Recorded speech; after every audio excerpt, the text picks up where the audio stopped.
can you even teach a bird to fly or teach a bird to build a nest?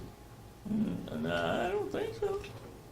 And that's the whole point of, and there's many other illustrations, and you'll see them as we go through them. And a few weeks ago, 2, 3, I don't know, weeks ago, I referred you to the Talmud, spelled Talmud, Talmud, that you can look up in the Talmud, which is a collection of rabbinical writings by rabbis, okay, Jewish writings, where there's even more detail and reference to different things than what's included in what made it into the Bible.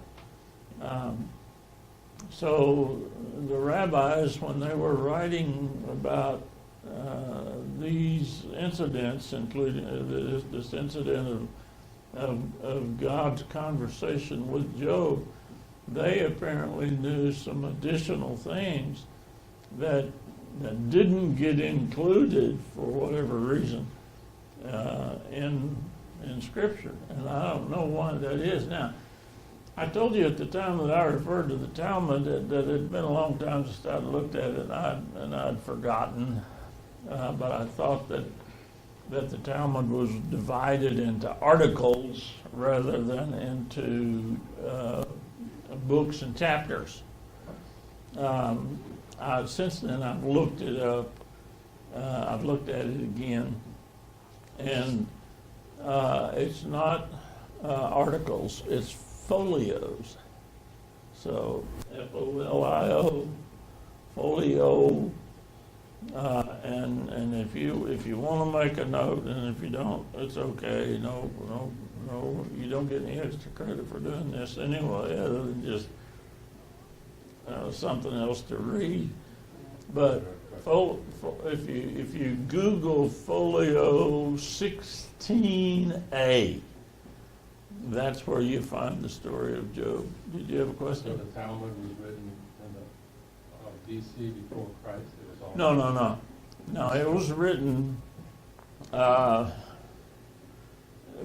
to 500 years after Christ. I don't know the exact, but what Spanish, right? They're not still adding stuff to it, are they? No, but they're not still adding stuff to it. But when I say it was written 300 to 500 years, it was accumulated. I don't know when the particular writings, each of them were written, just like in the Scripture here, we've got 66 books, and we go to looking, and we don't really know when. Some of them we know a lot closer. We can zero in on the time more than others. But anyway, I just wanted to correct what I had said earlier from a distant memory, that it was divided into articles, that it's really divided into folios. And what's the number of that? Folio 16a has the story of Job in it, and the conversation that God had with him, that has some additional examples other than the scriptures that we're going to be looking at today.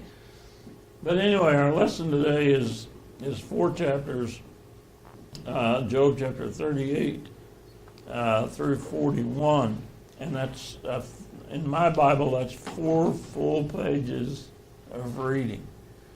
And so I would like to get started, and hopefully we will finish those 4 chapters if my voice holds out. Now, having said that, let me tell you that almost the whole 4 chapters is just God asking Job questions. And there's a place or two where Job is given an opportunity to answer, but not much. But anyway, I got distracted or off track from what I was going to say, that so far in the first 4 lessons, we've heard from Satan. We've heard from Job's wife.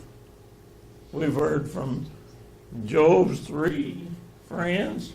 Well, his 4th friend, Elihu,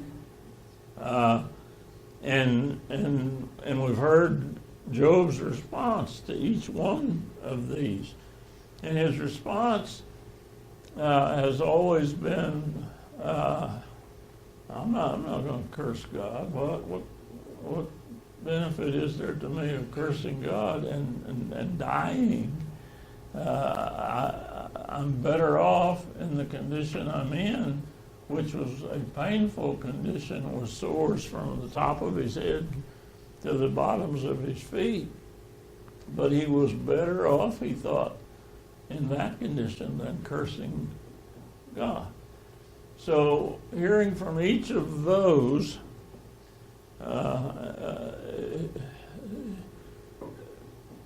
and now we get a chance to hear from God himself. So that's what today is, starting with chapter 38.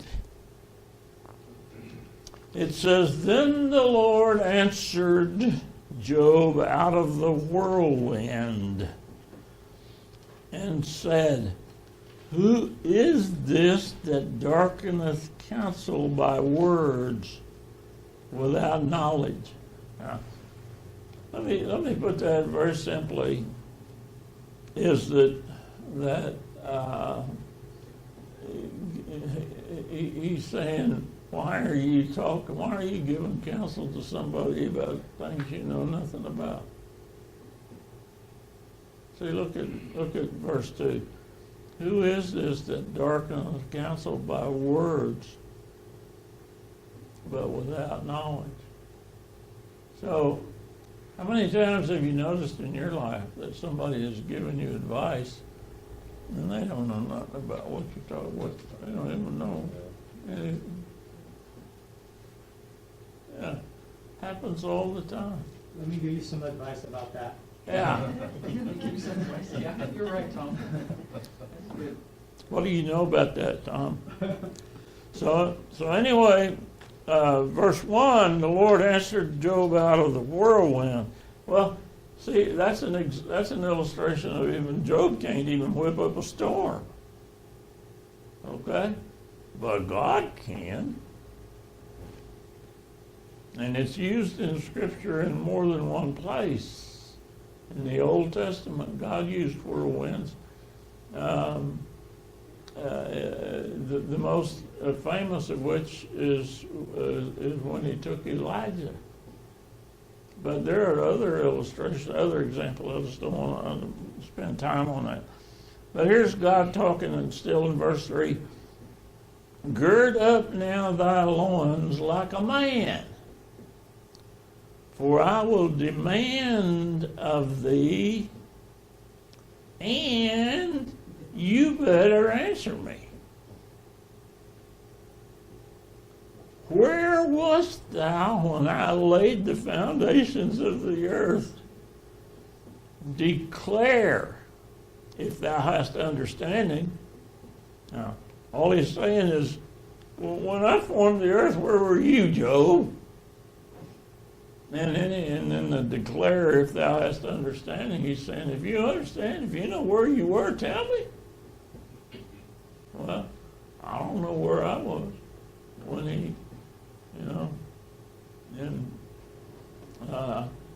the question is whether any of you know where you were when God formed and laid the foundation.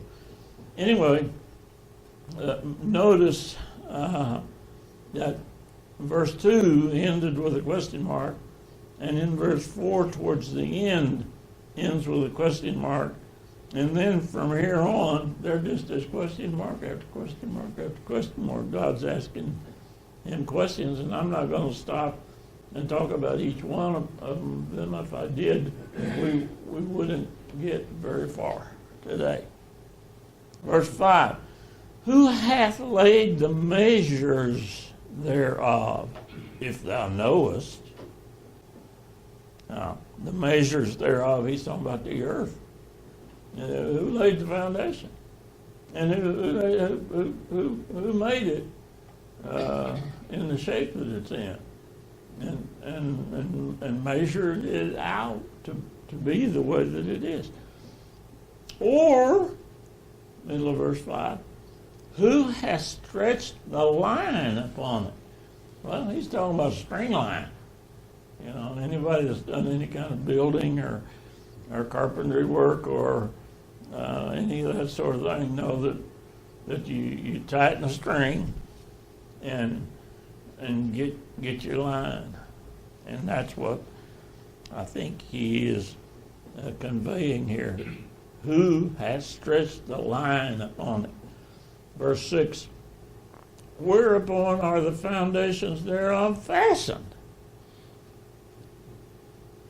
So, the world is hanging out there in space and turning once every 24 hours. And it's just like clockwork. Sun comes up in the morning, goes down in the afternoon, and it vacillates a little bit, so that we have seasons in the northern hemisphere and have opposite seasons in the southern hemisphere.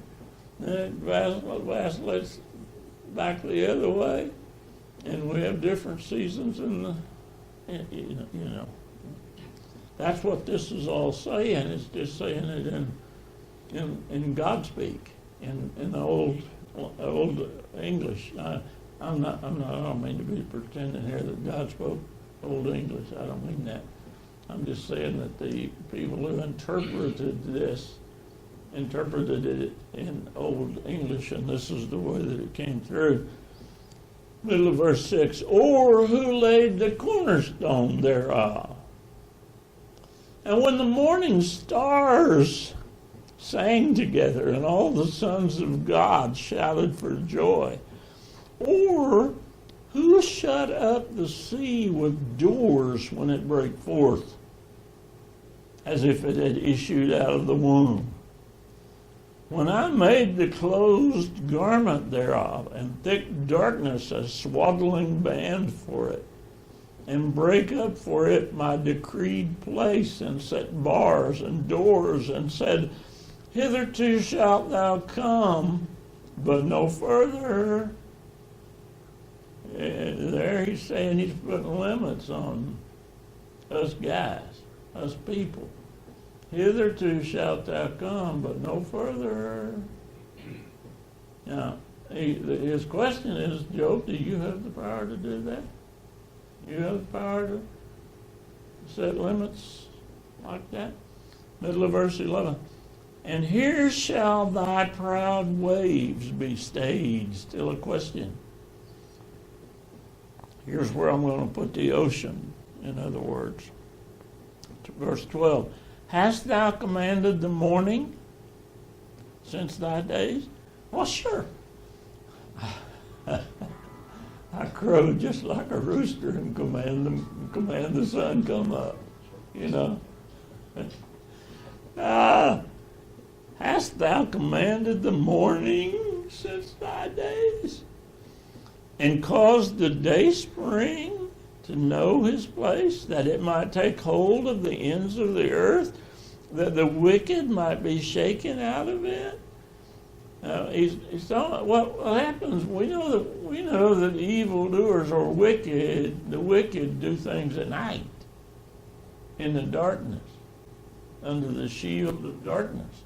And this is a reference of when daylight comes, the wicked they all run inside. They find themselves a place of hiding, and they don't come out again until dark. That's and our society is no different.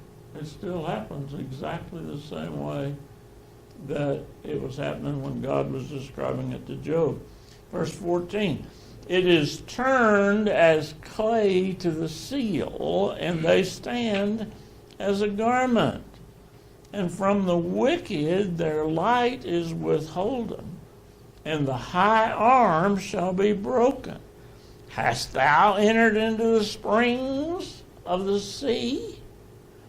Or hast thou seen the doors of the shadow of death? Hast thou perceived the breadth of the earth? Declare, if thou knowest it all. Declare it. Tell me, Job. He's not giving Job a chance to answer. He just keeps, every once in a while, he keeps saying, declare it to me, Job. Do you know? Of course, Job is, if he wasn't overwhelmed before, he will be before we get through reading. You missed a verse, but Which verse did I miss? you kind of jumped. Either that or my Bible's different than yours. Oh, yeah. 16, you jumped from 16 to 17. You missed the second half of 16 and the first half of 17. Well, Okay. I missed the, you're right, I didn't read the second half of 16. I did read the first half. Hast thou entered into the springs of the sea? That's the springs of the sea. He's talking about in the ocean floor where water comes out of the earth as a spring and just fills the sea. Verse 16 in the middle. Or hast thou walked in the search of the depth of the sea? He's talking about. Have the gates of death been opened unto thee? Or hast thou seen the doors of the shadow of death?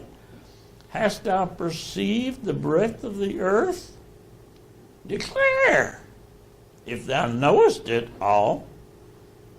Where is the way where light dwelleth? He's just saying, well, when it gets dark, where does the light go?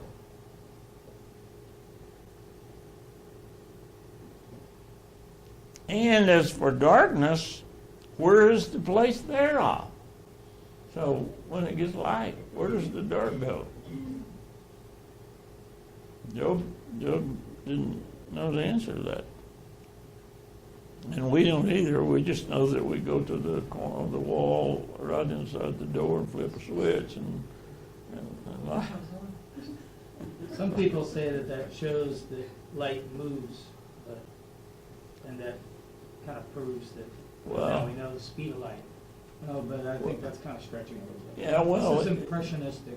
yeah, he's talking about here the world turning around. I mean, let's lay it in the context and what he's talking about, the foundations of the world and all of that. And he's talking about, and we now know, we've become learned enough to know that as the earth turns, that the sun is on one side and shining on the earth, but as the earth turns, it gets, on the dark side of the earth. If that's the case, then why do you say the sun comes up in the morning? It makes I- absolutely no sense. Yeah, it doesn't make any sense, but Some kind of primitive man? yeah, that's man's explanation. I say that's a beautiful earth rotation rather than a beautiful sunset. Yeah, there you go. Oh, There you go. And it happens every day, a minute or so, earlier or later, depending on what season you're in, okay? Right.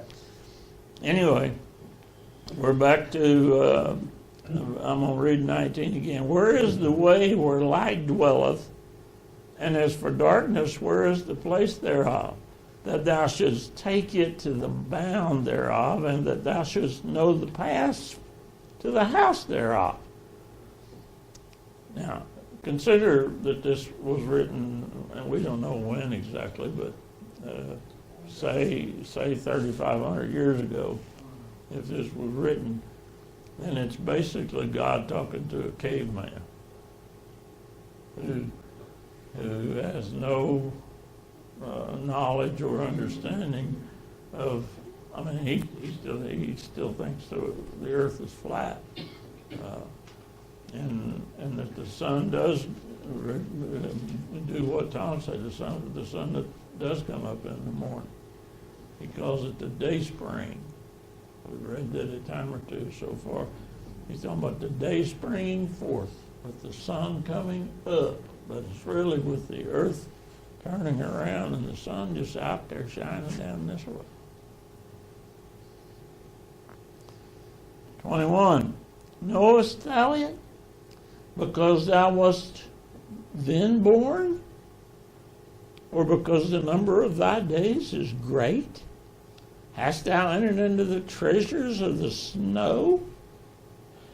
I think it's neat. I can't make snow.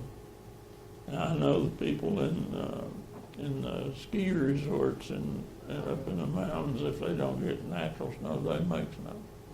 But I've heard tell, I don't know, not been there, but I've heard tell that it's not the same as real snow. It's all it is slick, so they can sell, ski time. for people. It's just frozen water. Yeah. For just, I'm just fine. yeah, but it's hard to make it soft, like, Regular snow. yeah, like a snowflake that comes and gently melts on the surface. Yes, ma'am. I've had mine set on New International, and the way I read it is, to me, it's like, kind of like light bulbs coming on this morning, the way I see this written, but in 22, God is asking him, have you entered the storehouses of the snow?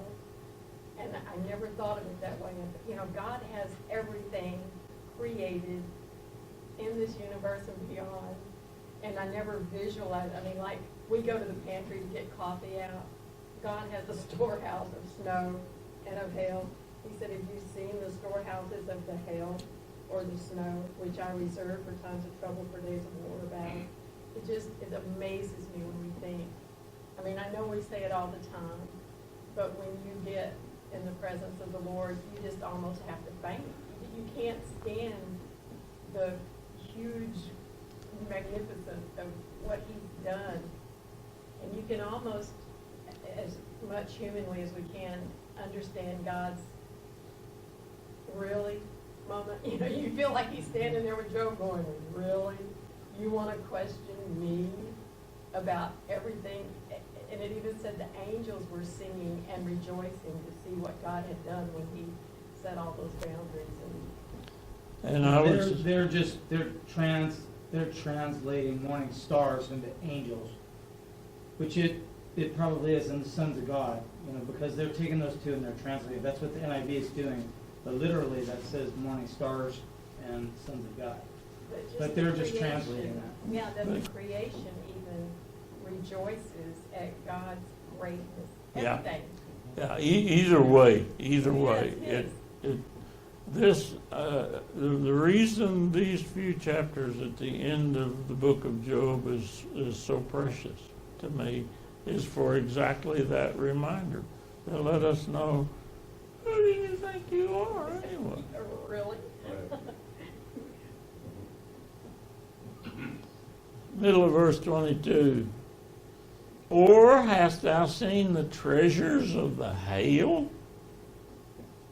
The treasures of the hail. Let me tell you, when we lived in the Dallas area, one day there was a really bad hailstorm came through there, and literally there were balls of ice this big around. And when it talks about the treasures, I kept one of those. I put it in the freezer of our refrigerator. Oh no, I don't. That was back in the 70s. So I don't still have it, but I treasured that piece of hail that I had gone outside to pick up. Yeah, I waited I waited till the coast was clear. I see John out there running around with his balls over his heart. Yeah. John, too, you're talking about that. There's a saying of the Eastern religions. They have these unanswerable questions, like 3 or 4 unanswerable questions. Well, this is 3 chapters of unanswerable questions. Yeah, Because all these questions are unanswered. yeah, Or the answer would be, no, I can't answer that. yeah. You know, Well, or- but God keeps, every once in a while, God will stop and say to Job, "Declarest if thou know." Yeah, And Job speechless.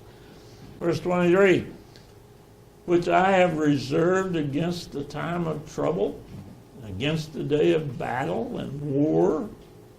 Now see, go back and say that's a sentence or a question that ends, let's start with it in the middle of verse 22. Hast thou seen the treasures of the hail, which I have reserved against the time of trouble, against the day of battle and war? He's talking about, I use hail to beat the soup out of your enemies on the battlefield. That they can't fight against you if I'm pelting them with these big old hail. And it's in the book of Storm. Revelation, hailstorm 100 pounds each. So he's got that as a, Yeah, I hear people say acts of God, and I've heard other people say, poor God gets blamed for everything, even the weather. But the scripture says he does use it for his benefit, Yep. for whatever he needs. verse 24, by what way is the light parted which scattereth the east wind upon the earth? Who hath divided a watercourse for the overflowing of waters, or a way for the lightning of thunder, to cause it to rain on the earth where no man is, on the wilderness wherein there is no man, to satisfy the desolate and waste ground, and to cause the bud of the tender herb to spring forth? Hath the rain a father? Or who hath begotten the drops of dew? Out of whose womb came the ice? Well, and then this is a silly question. Ice comes out of my fridge.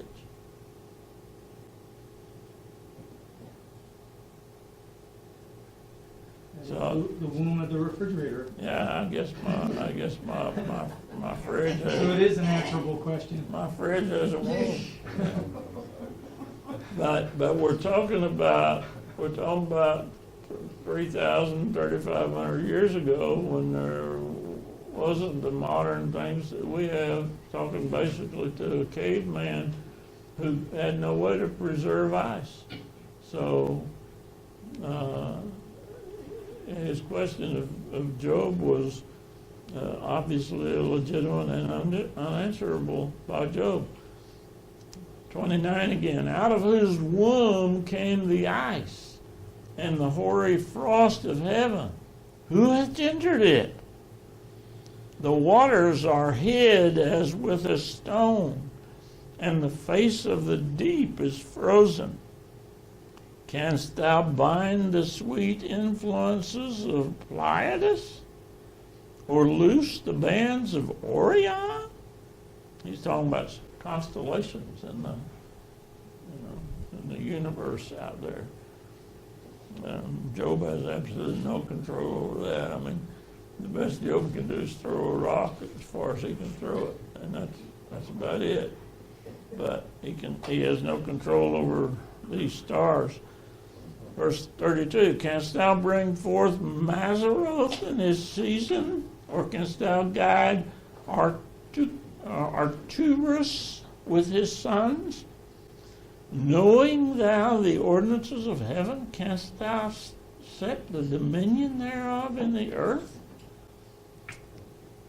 See, he's again talking about stars and constellations in these few verses here, and pointing out to Job that he just has no control over what goes on the earth. Canst thou, verse 34, canst thou lift up thy voice to the clouds, that abundance of waters may cover thee? Well, we've proved in my lifetime, we've proved a bunch of times you can't do that, because I've lived through a bunch of droughts. When, especially back in Oklahoma City, when I was just a kid, when it was dry today, it was dry yesterday, it's gonna be dry tomorrow, and they had special prayer meetings at church to pray for rain. They'll have a lot of And- Native Americans up there watching them do the rain dance. Yeah. And there were times where when a cloud would show up, they would hire an airplane to go up there into that cloud and drop dry ice into it under the goofy scientific theory that would make it rain. I mean, I remember these things. And again, we're talking 3,500 years, give or take, earlier than my experience. And he's talking to Job. Knowest thou, verse 33, the ordinances of heaven? Canst thou set the dominion thereof in the earth? Canst thou even in the sky lift up thy voice to the clouds, that abundance of waters may cover thee? Canst thou send lightnings, that they may go and say unto thee, here we are? See, that's, if we could do that, we could control tornadoes and make sure they all hit out in the country where they didn't hurt anybody, instead of hitting in the populated areas. But we have no control over that. Verse 36, who hath put wisdom in the inward parts? See, now he's shifting gears and starting to talk about your insides, your feelings, your emotions. Who hath put wisdom in you? Or who hath given understanding to you? Who can number the clouds in wisdom? Or who can stay the bottles of heaven when the dust groweth into hardness and the clods cleave fast together? Now those verses are describing the droughts as I remember them back in Oklahoma. The ground would split with the cracks in the ground this wide, and they just run everywhere. Nothing we can do about it. We try to do it. There's something we can do about it. It's AOC, the Green New Deal. Yeah, Come on. yeah. Well, but she's too young to. She wasn't here to help us.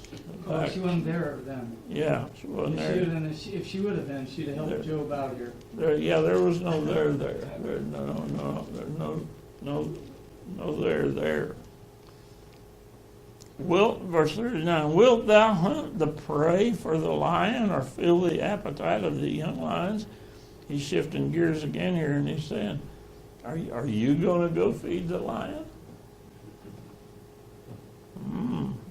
Or fill the appetite of the young lions? Verse 40, when they couch in their dens and abide in the covert to lie in wait? Who provideth for the raven his food when his young ones cry unto God? They wander for lack of meat. Chapter 39, verse 1. Knowest thou the time when the wild goats of the rock bring forth? Or canst thou mark when the hinds do calve? Canst thou number the months that they fulfill? The number of months they fulfill, that's just talking about the gestation. We know human gestation is 9 months. And we probably, at this time, we know the gestation periods of the hinds and so forth, and when the mating season is, when they're going to calve and so forth. But 3,500 years ago, Job didn't know that kind of thing. But the point is, even though we know it, we don't control it. We can't change the mating season. We can estimate it, but we don't know it. Well, We can estimate it, but we can't tell you the precise second they're gonna bring forth a cow. right, God knows. yeah. Well, but the point is, we can't change it from springtime to fall, for instance, or whatever. God's in charge of that kind of thing. They bow themselves, they bring forth. I think I left off in the middle of verse 2. So verse 2 again, canst thou number the months that they fulfill? Or knowest thou the time when they bring forth? They bow themselves, they bring forth their young ones, they cast out their sorrows. Their young ones are in good liking. They grow up with corn. They go forth and return not unto their parents.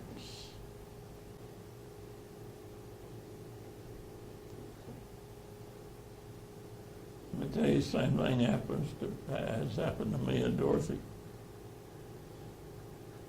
Our 3 calves have gone forth, and now they've had calves, and they don't ever return to us. Y'all are really strange humans. Yeah, we really are. We had calves. But the point is that life is the same.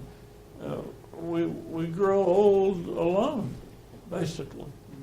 And so do each of the animal species, and the old ones die off, and new ones are born, and he is still alive.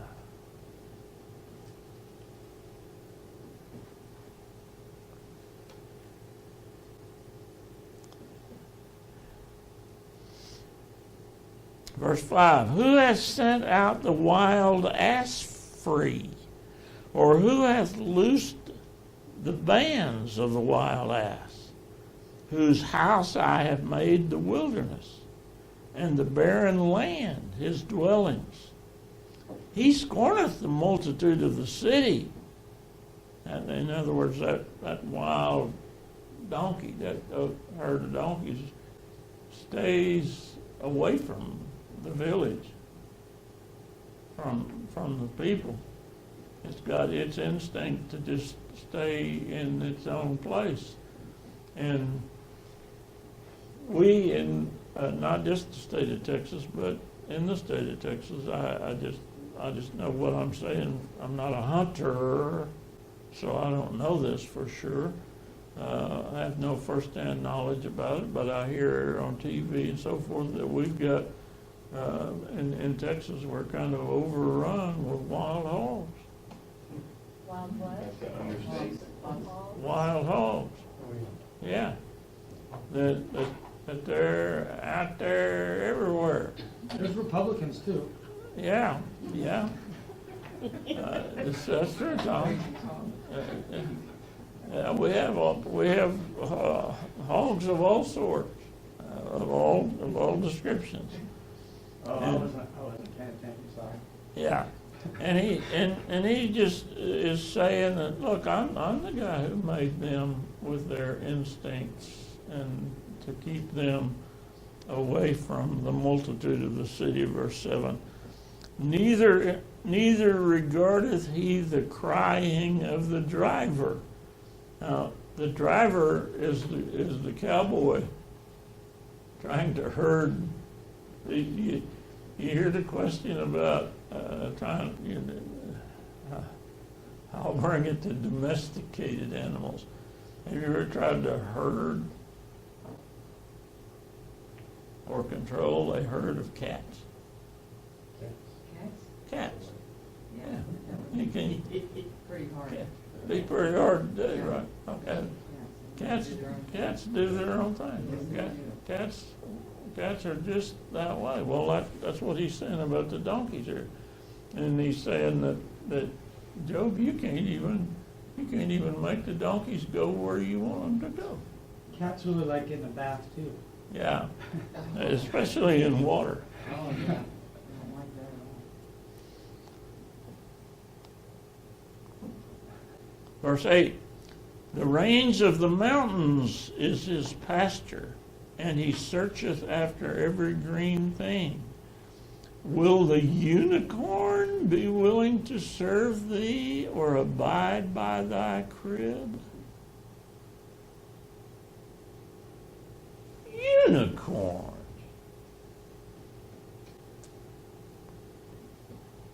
I'll bet you thought unicorns were animals of fantasy for children's stories.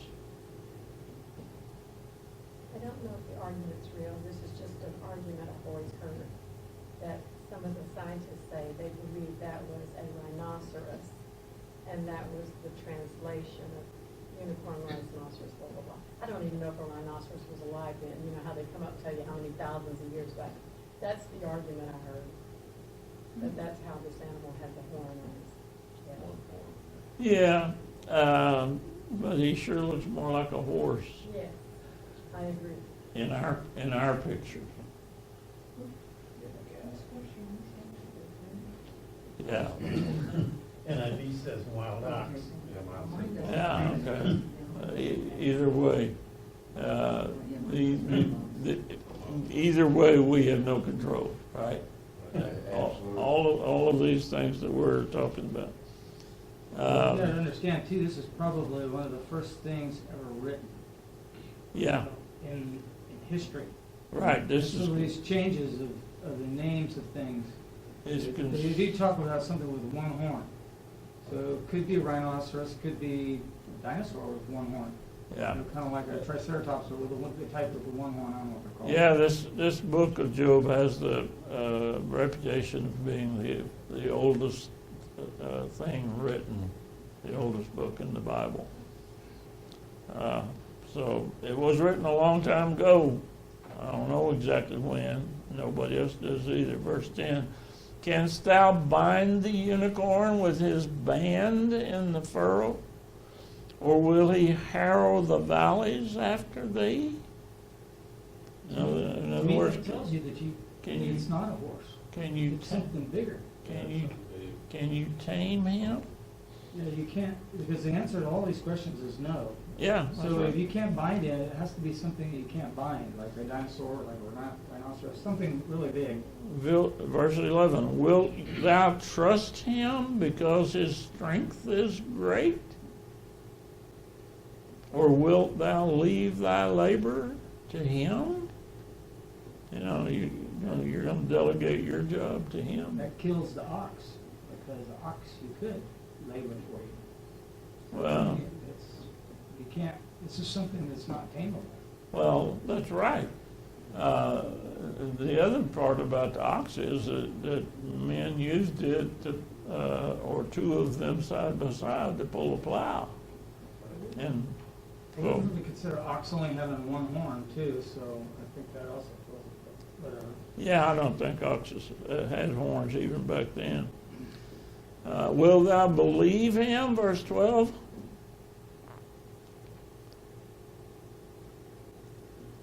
That he will bring home thy seed and gather it into thy barn?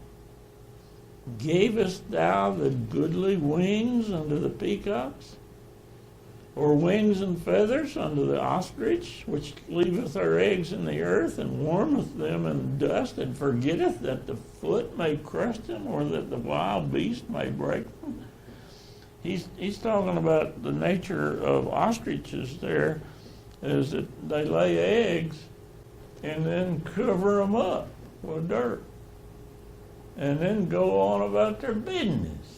And they don't even hang around for the eggs to hatch, and so this is I'm going to run out of time soon, but these verses are a wonderful description of these chapters. These 4 chapters are a wonderful description of God's creation, his creative ability, his control over everything. And he's the one who gave this goofy ostrich this instinct to just lay an egg, cover it up with dirt, and go on about her business without any thought being given to somebody may step on that and break the egg. And she doesn't care. She doesn't care about her young. She is hardened, verse 16. She is hardened against her young ones as though they were not hers. Her labor is in vain without fear, because God hath deprived her of wisdom, neither hath he imparted to her understanding. So, verse 17, just saying God didn't. The ostrich is different than other animals, and he's gone through a variety of animals, describing what they do. At the end of chapter 28, we was talking about how the lions go after their prey, and when they couch in their dens and wait, when they wait for something stealthily to come by, they then pounce. And God gave, he did every one of these animals, including the unicorn. She is, verse 16, she is hardened against her young ones as though they were not hers. Her labor is in vain without fear, because God hath deprived her of wisdom, neither hath he imparted to her understanding. What time she lifteth up herself on high, she scorneth the horse and his rider. Hast thou given the horse strength? Hast thou clothed his neck with thunder? Canst thou make him afraid as a grasshopper? The glory of his nostrils is terrible. He paweth in the valley, he rejoiceth in his strength. He goeth on to meet the armed men. I don't know if you've ever seen a horse prance, but yeah, and it's pretty evident that they're pretty strong dudes.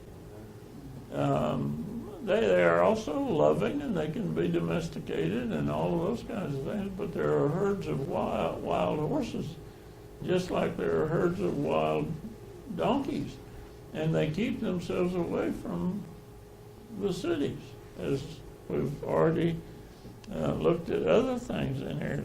He's also talking about them going into battle and how they're charged straight away towards the other battle. Yeah, we get there. Yeah. Verse 22, he mocketh at fear, and he's not affrighted. He's not afraid to go to war. Horse is not. He just wants, he'll do what his rider tells him to do. And if he tells him to charge, he charges. If you say, hi ho, silver,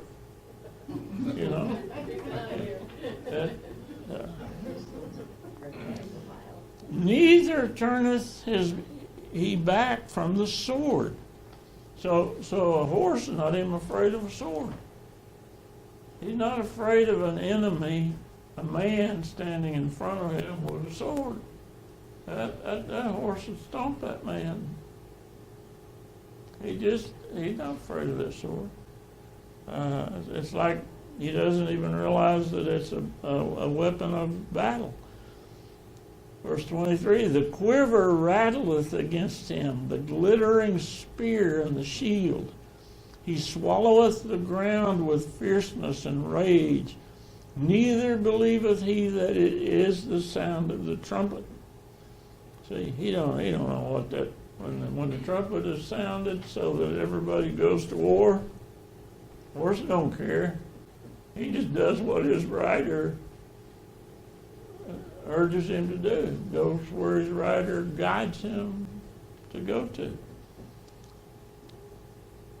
Verse 25, he saith among the trumpets, ha ha, and he smelleth the battle afar off, the thunder of the captains and the shouting. And then we shift gears from talking about a horse to a hawk. Verse 26, doth the hawk fly by thy wisdom, Job, and stretch her wings toward the south? Doth the eagle mount up at thy command, Job, and make her nest on high? She dwelleth and abideth on the rock, upon the crag of the rock, and the strong place. From thence she seeketh the prey, and her eyes behold afar off.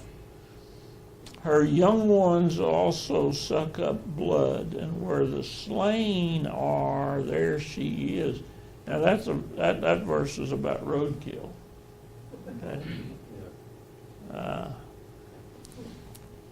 I don't think 3,500 years ago that he intended it to apply, but in our day, that's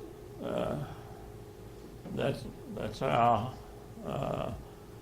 the possums and the raccoons and so forth, they get run over in the highways at night.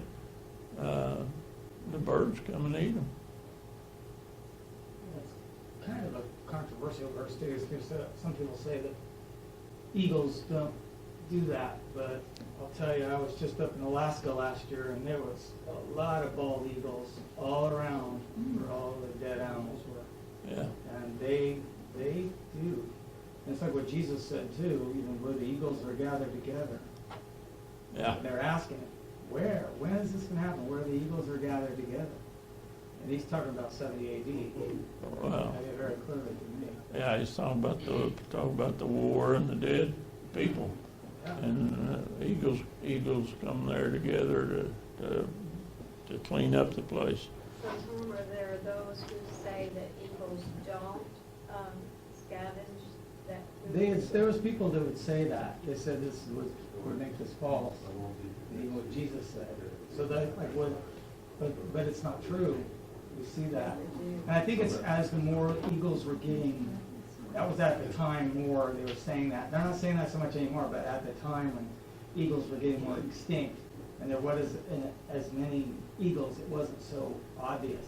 But now that we have a lot of eagles, and I mean a lot, they're not even close to being extinct now. We have learned a lot in 3,500 years, and we know a lot about the instincts and the habits, the internal wisdom, if you will, of a variety of animals.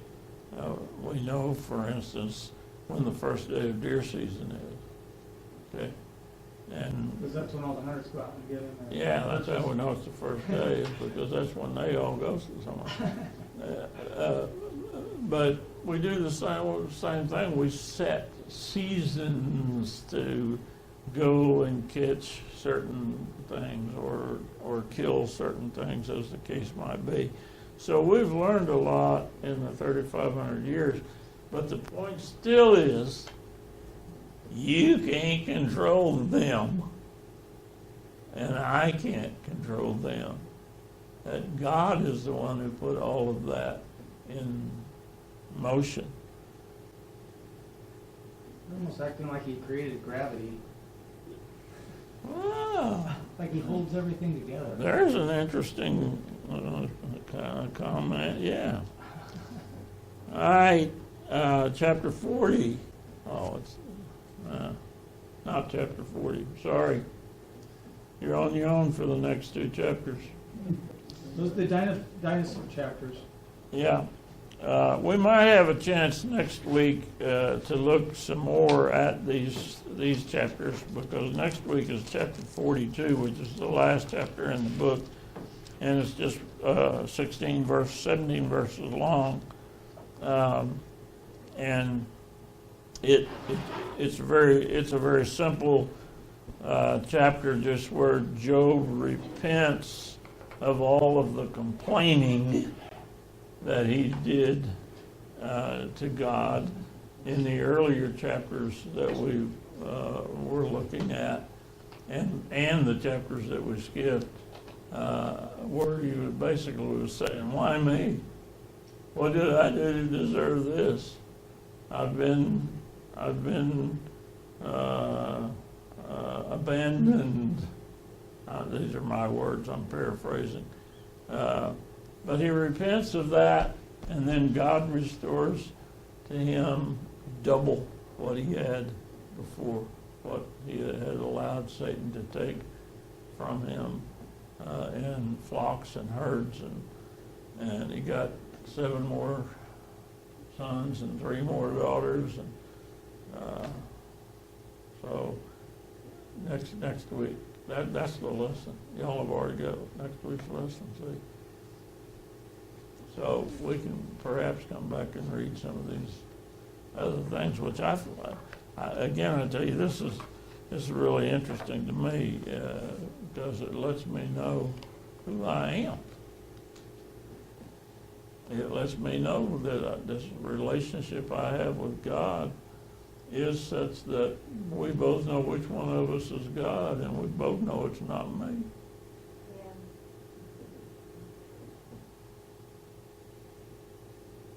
I have to apologize a lot to the Lord because it's not so much, I never think I know more ever, not even on earth, much less with God.